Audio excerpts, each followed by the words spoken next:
There's a curious sight in the Mojave Desert, a graveyard of sorts for airplanes. Since we were all born into a time when airplanes already existed, they don't seem exciting, new. Their golden age was over long ago.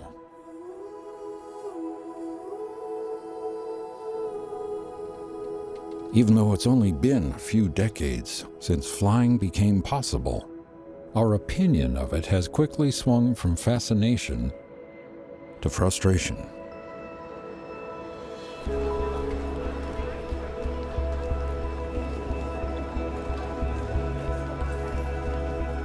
As we get lost in the details of the process, it's easy to forget how extraordinary it is that we can fly so far, so fast, or that we can even fly at all.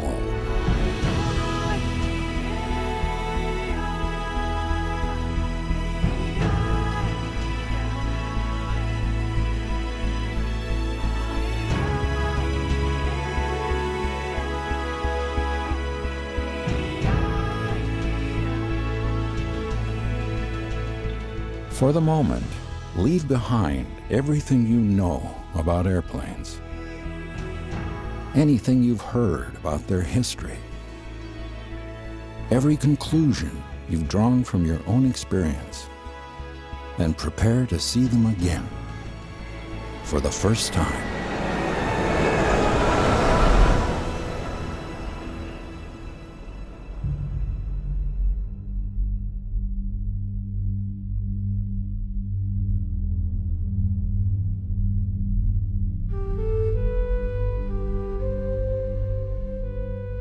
All of human history has taken place here.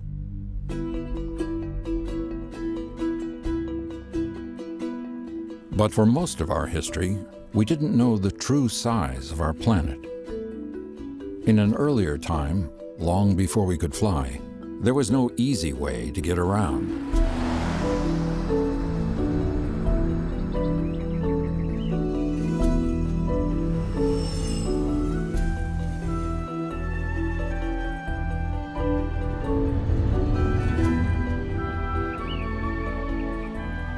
There was no infrastructure, nor for that matter, any kind of transportation. Traveling from one distant place to another wasn't a matter of hours or days. It was a matter of lifetimes. To put things into perspective, we need to go back and trace our 200,000-year journey to the present.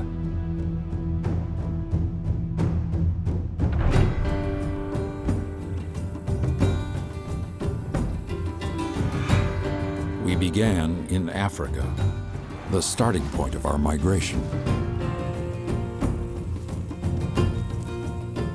We set out on foot and braved the elements, making our way across the planet.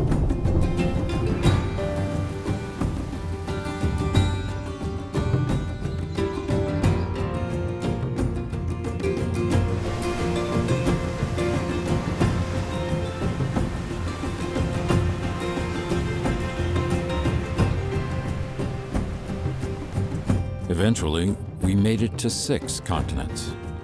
The last place we settled was at the southern tip of South America, the farthest point from Africa that could be reached by land. And it took us tens of thousands of years to get there.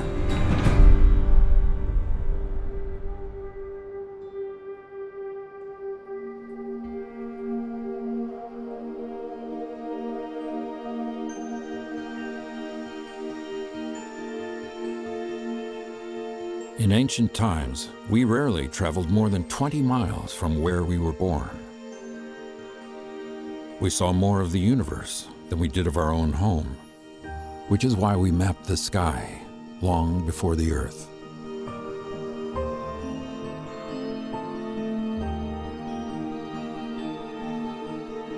Without any way to meet, entire civilizations would rise and fall, without ever knowing of each other's existence.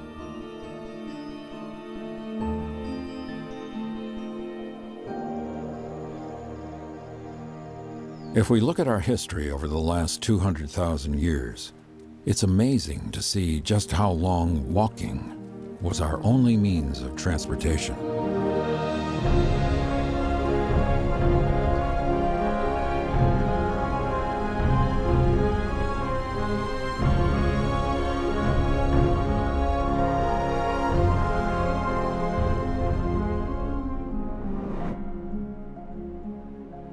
Our first breakthrough? The wheel. Attaching it to animals helped us get around more easily, but they could only go so fast and so far. Throughout most of the last 5,000 years, our top speed on land remained the same.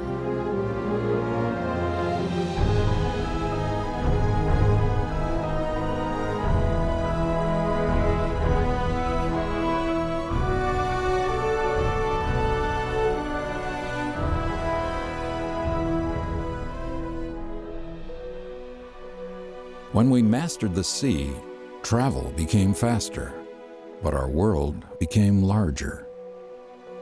We connected 6 continents, and for the first time, created a map of the world.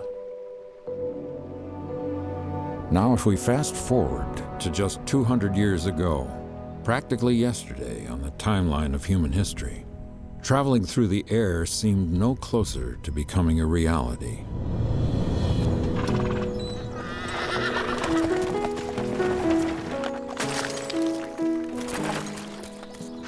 When our movement was limited, so were our options.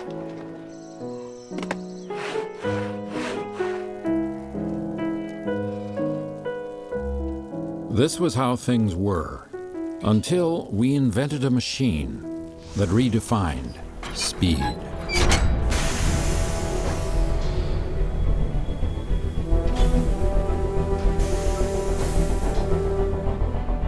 Instead of harnessing power, we created our own.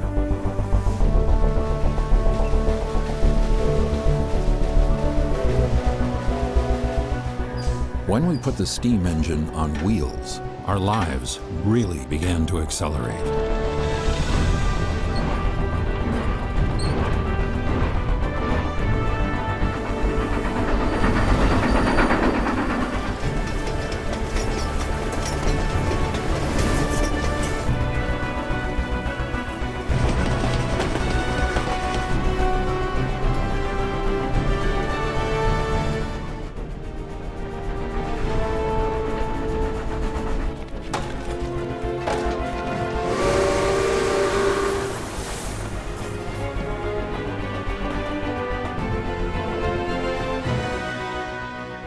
Over time, bigger engines enabled us to travel farther, but most long-distance trips were still one way.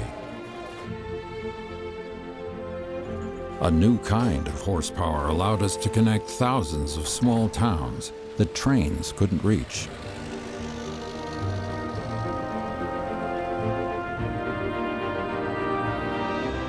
But no single mode of transportation could cross both land and sea. Then, less than 100 years after we connected an engine to a wheel, we made a breakthrough that left the obstacles of the Earth behind.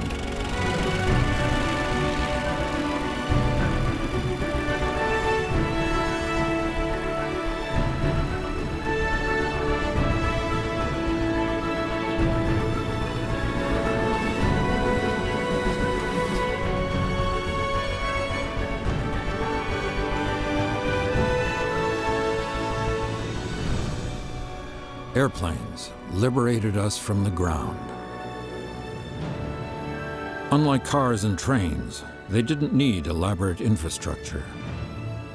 Just a place to take off and land.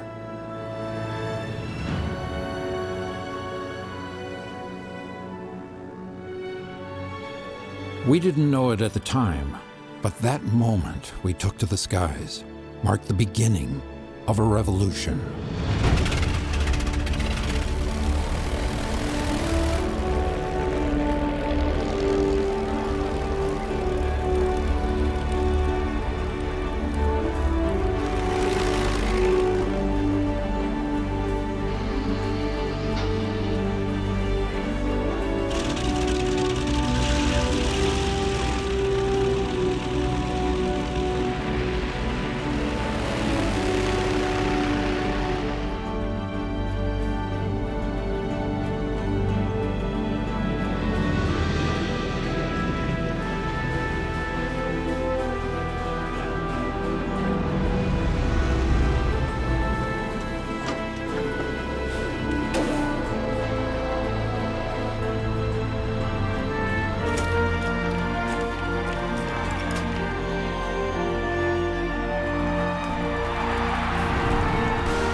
In just a flicker of time, life on Earth changed forever.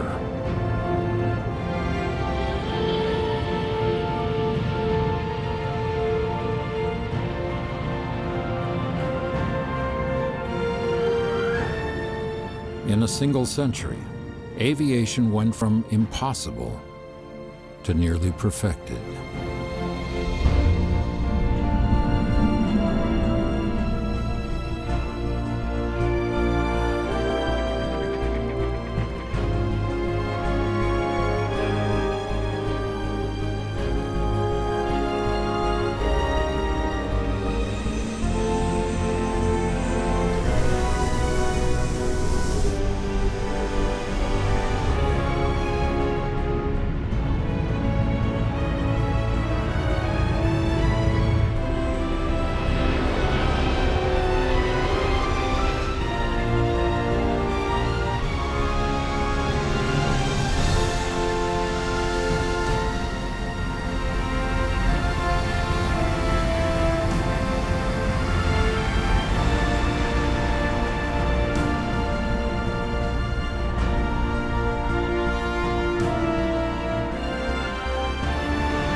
On any given day, there are more than 100,000 takeoffs and landings. At any moment in time, 250,000 of us are in the sky. The network of airplanes is practically invisible, yet their constant circulation is the lifeblood of the modern world.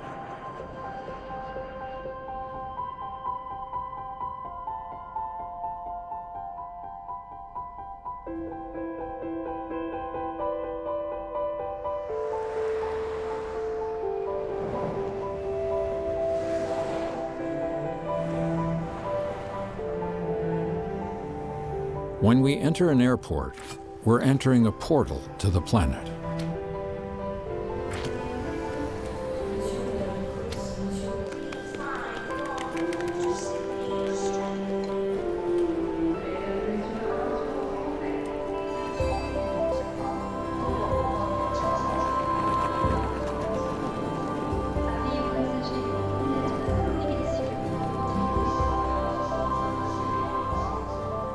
Each gate is a doorway to another part of the world.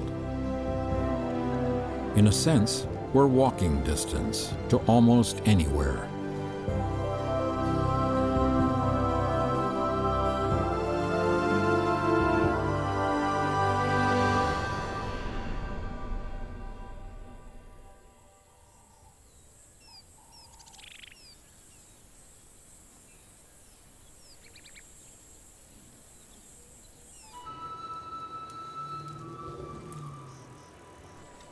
On the savannas of Africa, not much has changed in the last 200,000 years. But something does look different.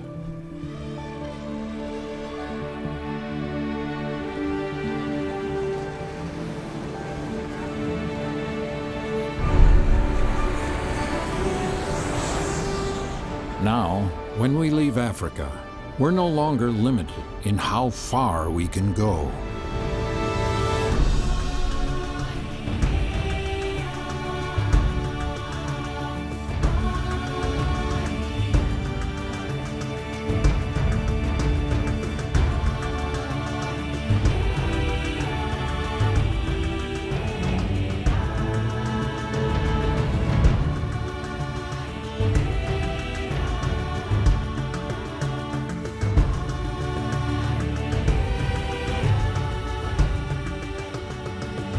As we fly through the air, we can retrace the path of our migration and touch down anywhere along the way.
the southern tip of South America, the end point of our migration.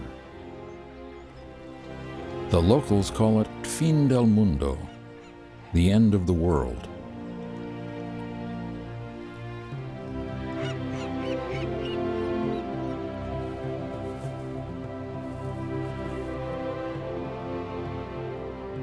Like everywhere else, it's not that hard to get to anymore.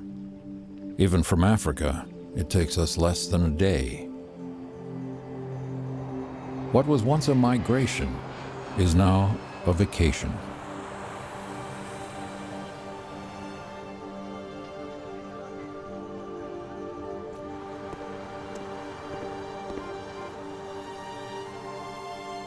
Our ability to reach distant places has an even deeper significance. We bridge the gap that once separated and isolated entire cultures.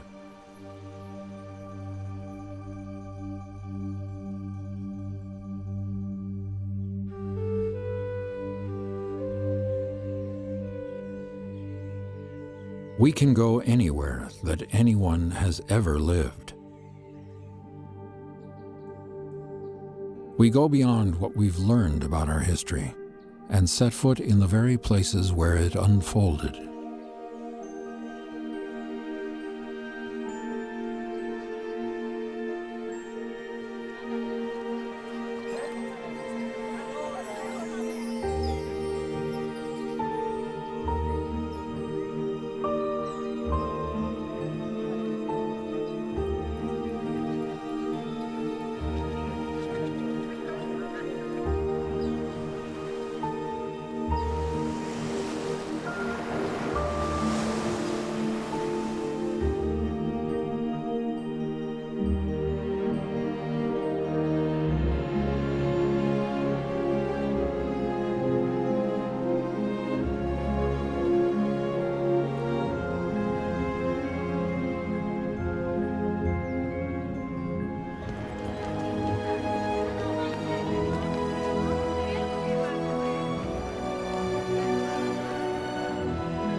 The airplane is the closest thing we've ever had to a time machine.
In the age of airplanes, we've become explorers once again.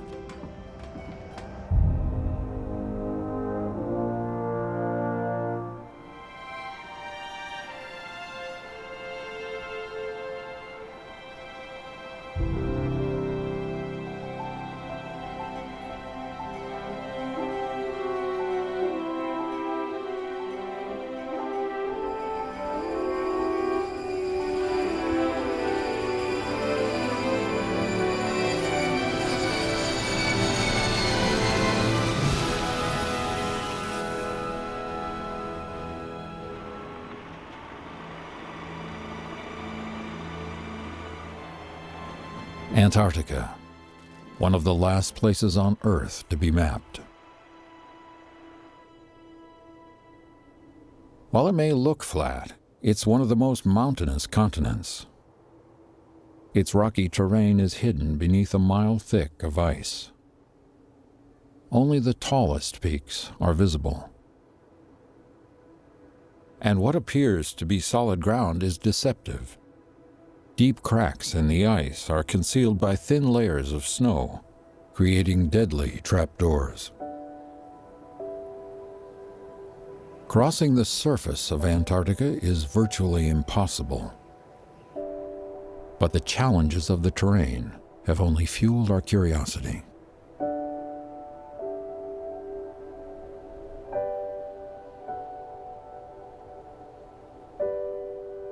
Very few people have ever visited Antarctica's isolated interior.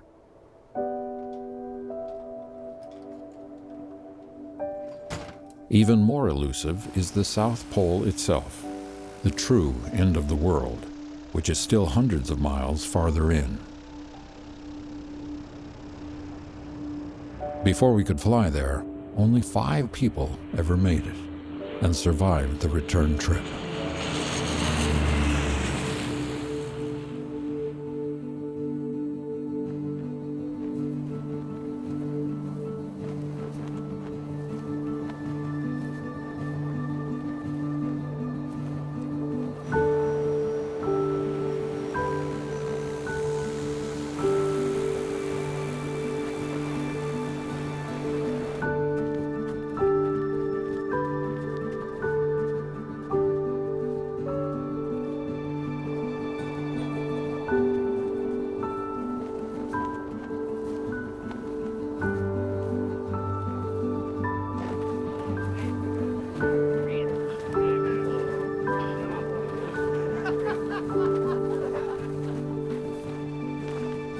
We've transformed the South Pole from a place where nothing could survive to a place that supports an international community of scientists year-round.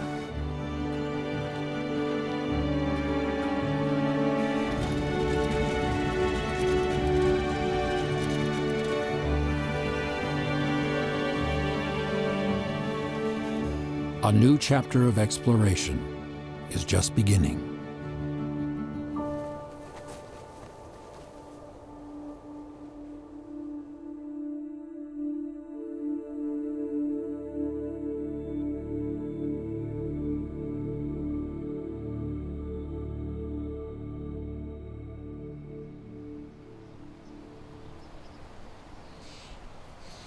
Aviation's influence is all around us, but much of it is never seen.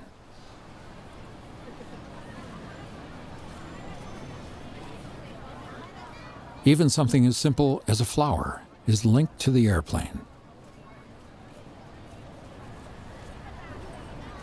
Since flowers are perishable, they used to be sold only in the country where they grew.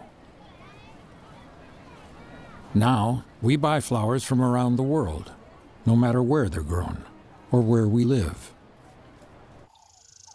But once they're cut, it's a race against time.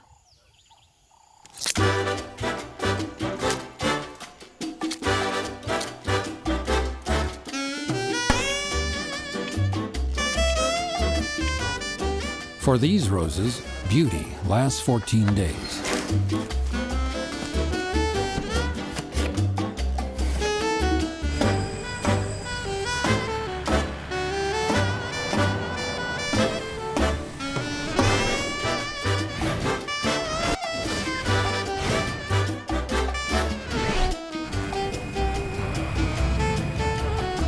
stop? 4,000 miles away.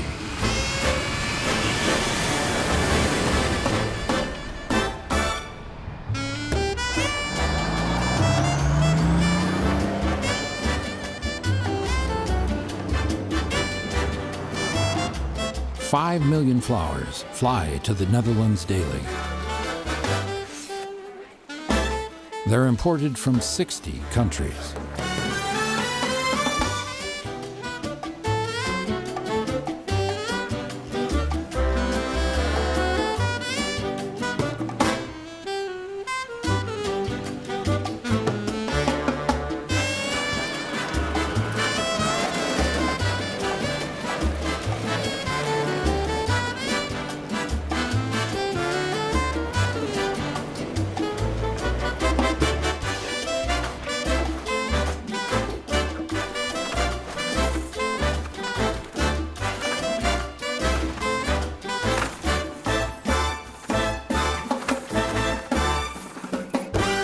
By midday, all flowers must leave the building.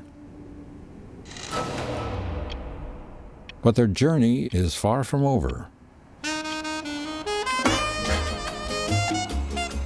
Every night, flowers, along with millions of other items, board flights to thousands of destinations. By this time tomorrow, many of these packages will be oceans apart.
These roses from Kenya have flown 12,000 miles.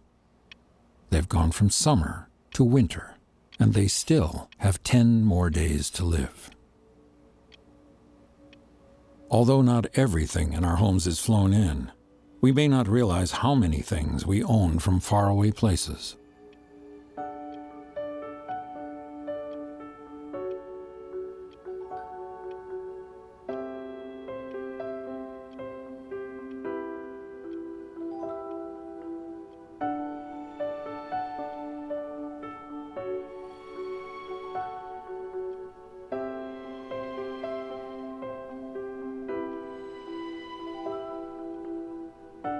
On this table alone, there are items from 6 continents.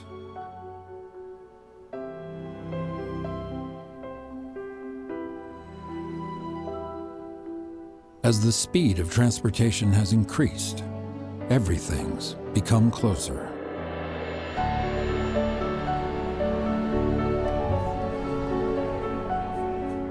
In this store, there are more than 7,000 watches. Each one of them flew here.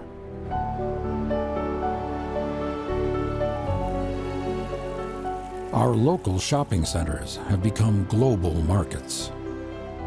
No monarch in history ever had so much to choose from.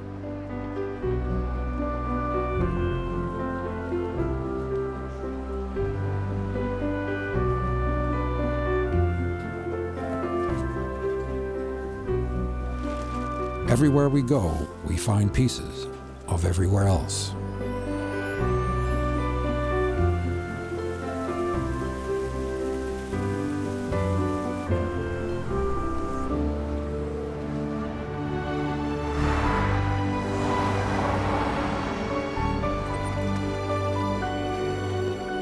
At first glance, Las Vegas is merely a collection of monuments to monuments. But the city is significant in its own right. It's become an international crossroads, the most popular meeting spot on Earth.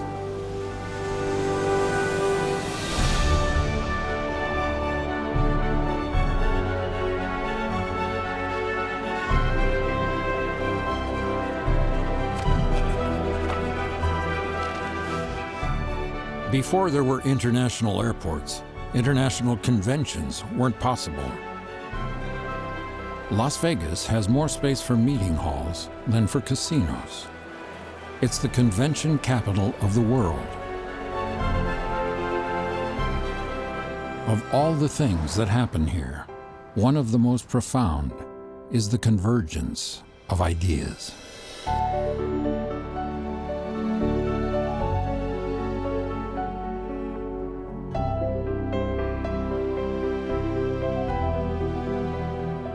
When we work together and combine our discoveries, we achieve much more than we ever could on our own.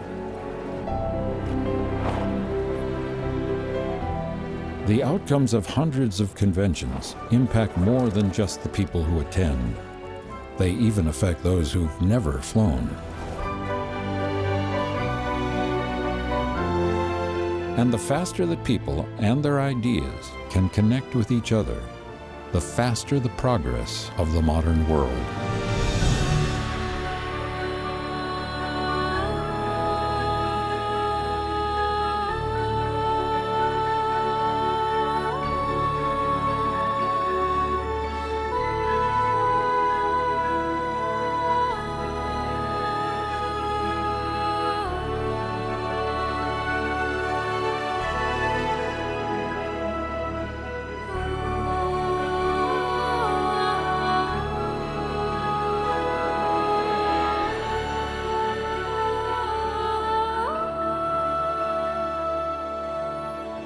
We're truly living in a time of science fiction.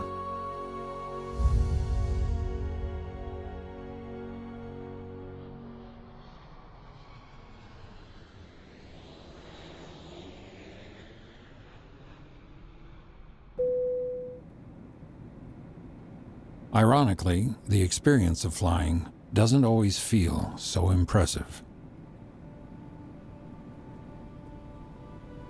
When we're speeding through the sky, it can feel like we're going nowhere. But it's likely the fastest we'll ever move in our lives.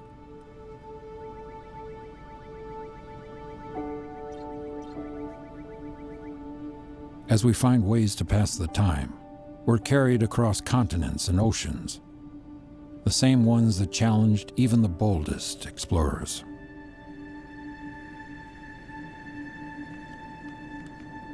At 35,000 feet, we just sit back and go along for the ride.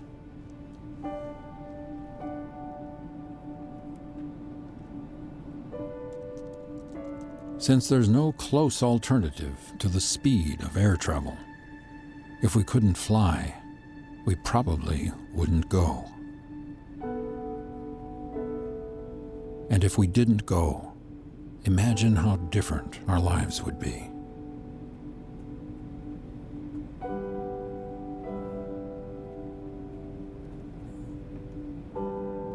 As we float along to our destination, with the shades closed to the outside world, it's easy to overlook one of aviation's greatest gifts.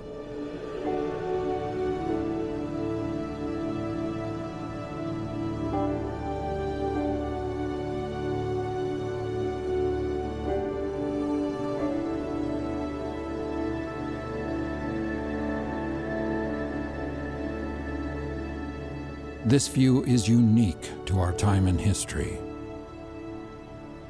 We see more in a single glance than people once saw in a lifetime.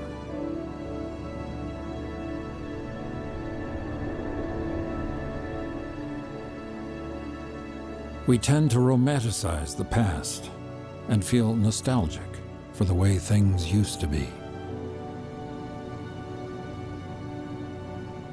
At the same time, we're eager for what the future holds, the promise of something better.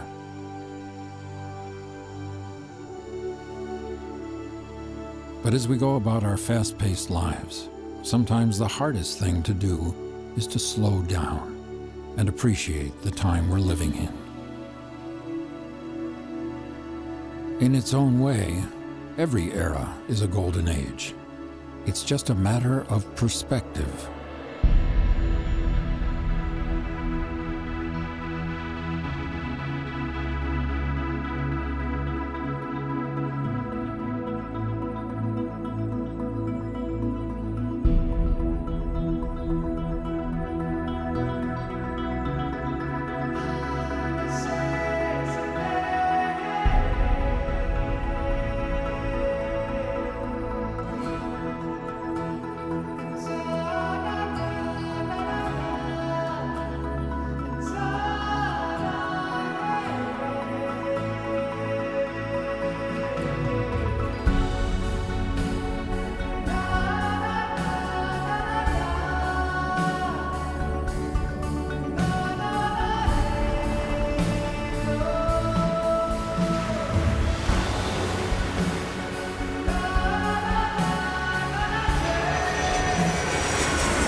In the world we've made, everything is connected, and nothing seems impossible.